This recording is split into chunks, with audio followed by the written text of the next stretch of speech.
Halo, apa kabar semuanya? Ketemu lagi di channel Teknoza ID. Video kali ini saya mau ngomongin soal Xiaomi Redmi 9, seri Redmi paling anyar sekaligus yang paling murah untuk lini smartphone Xiaomi tahun ini. Ada beberapa poin yang bikin Redmi 9 ini bisa banget jadi smartphone paling favorit untuk kelas entry level tahun 2020. Kira-kira apa aja poin-poinnya dan bisa apa sih smartphone seharga 2 juta ini? Yuk, langsung aja kita mulai.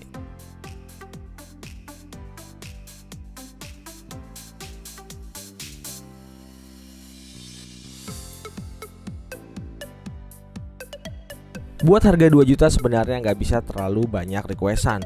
Beruntung untuk desain bagian back covernya, Redmi 9 bisa dibilang oke meski materialnya masih polikarbonat. Xiaomi sukses kasih tekstur unik melingkar yang bukan cuma enak dilihat tapi juga bikin feels di tangan jadi lebih ngegrip dan juga bikin nggak gampang nyeplak sidik jari. Coba lihat juga desain 4 kamera belakang dan fingerprint scannernya yang diambil dari desain Xiaomi Redmi Note 8 Pro. Tambahan aksen frame lingkaran juga bikin Redmi 9 ini kelihatan lebih premium, terutama varian warna carbon grey yang lebih universal untuk dipakai semua orang. Build quality dan finishing materialnya kalau boleh jujur saya harus acungin jempol, meskipun ini seri terendah, Xiaomi masih kasih splash proof resistant dan juga infrared blaster.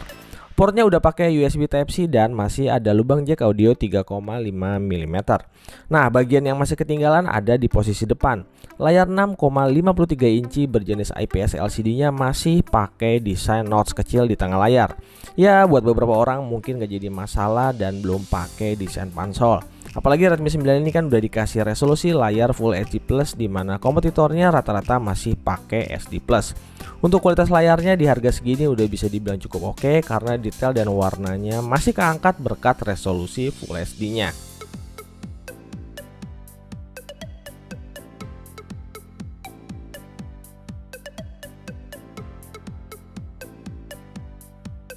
Sensitivitas dan respon touchscreen-nya saat dicoba sih oke-oke aja, tapi nanti kita akan tes lebih detail di sesi gaming test.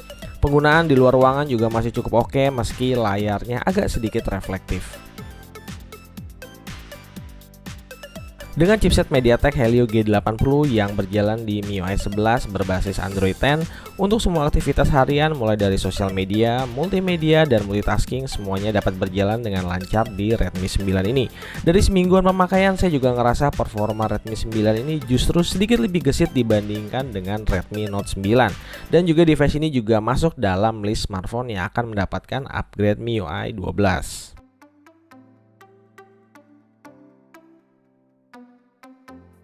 Xiaomi Redmi 9 adalah smartphone pertama yang pakai varian chipset dari MediaTek Helio G80.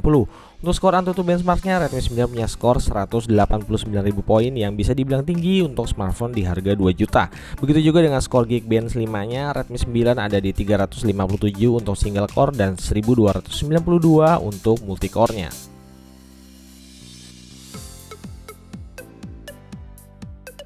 Gaming test Redmi 9 menggunakan jaringan 4G Plus dari Smartfren dengan baterai di 68%. Di game PUBG Mobile ini Redmi 9 mendapatkan setting maksimal di Smooth Ultra.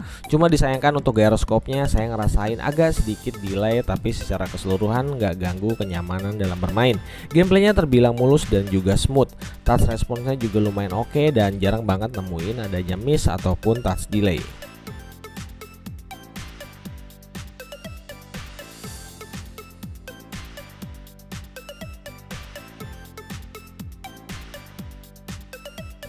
Untuk settingan maksimal COD Mobile, Redmi 9 mentok di grafis medium dengan frame rate high.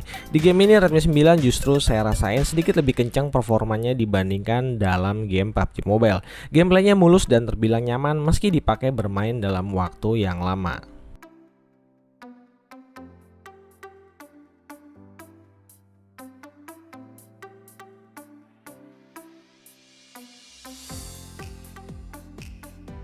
Sedangkan untuk game Mobile Legends, setting grafisnya mentok di posisi high dengan opsi HD mode dan high frame rate mode yang dapat diaktifkan. Gameplaynya juga terbilang lancar-lancar aja, nggak ada masalah sama sekali.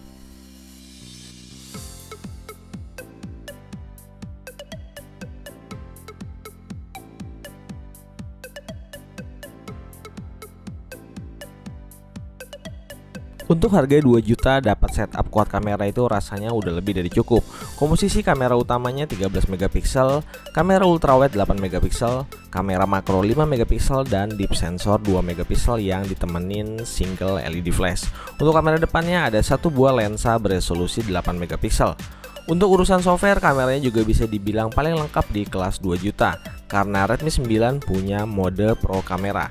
Meski sayangnya Redmi 9 ini belum ada fitur dedicated night mode dan juga IHS stabilizer.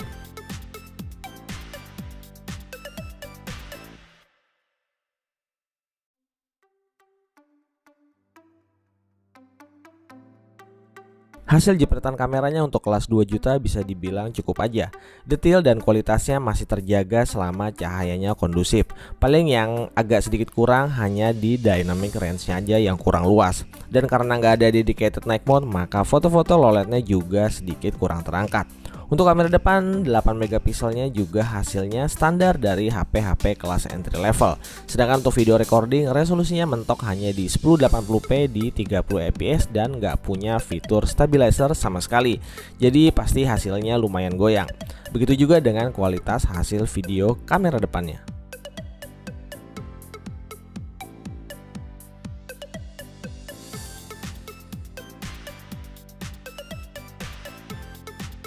Dengan baterai 5020 mAh, Redmi 9 dapat terisi dari 10% sampai penuh menggunakan charger bawaan 10 watt dalam waktu 2 jam 35 menit. Kalau mau lebih cepat, teman-teman bisa pakai charger aftermarket yang support 18 watt. Sementara untuk konsumsi dayanya terbilang cukup irit dengan penggunaan standar Redmi 9 dapat bertahan seharian penuh dalam sekali charging. Pilihan smartphone di harga 2 juta saat ini masih cukup banyak, tapi menurut saya Redmi 9 layak jadi pilihan pertama. Setidaknya ada 5 poin yang bisa jadi referensi kalian sebelum beli Redmi 9 ini. Di antaranya adalah layarnya sudah Full HD+, desain dan build quality-nya cukup oke, chipsetnya cukup bertenaga untuk kebutuhan multimedia dan komputasi, fitur kameranya lengkap dan baterainya besar. Jangan lupa Redmi 9 ini juga akan mendapatkan update ke MIUI 12 yang tentunya bikin performanya akan jauh lebih bagus. Bahkan nih yang budgetnya nggak cukup 2 juta bisa pilih varian RAM 3GB yang harganya 1,8 juta. Oke, smartphone ini bisa dibilang cukup enak untuk dipakai smartphone kedua ataupun sebagai daily driver. Ya selama paham aja positioning dan pemakaiannya ada di mana. Oke deh, sekian dulu video kali ini. Kalau kalian suka dengan video ini bisa kasih like dan jangan lupa support selalu channel ini dengan klik tombol subscribe-nya. Stay tune terus di channel Teknosa ID buat dapat informasi-informasi soal gadget dan teknologi lainnya. Teknosa ID pamit.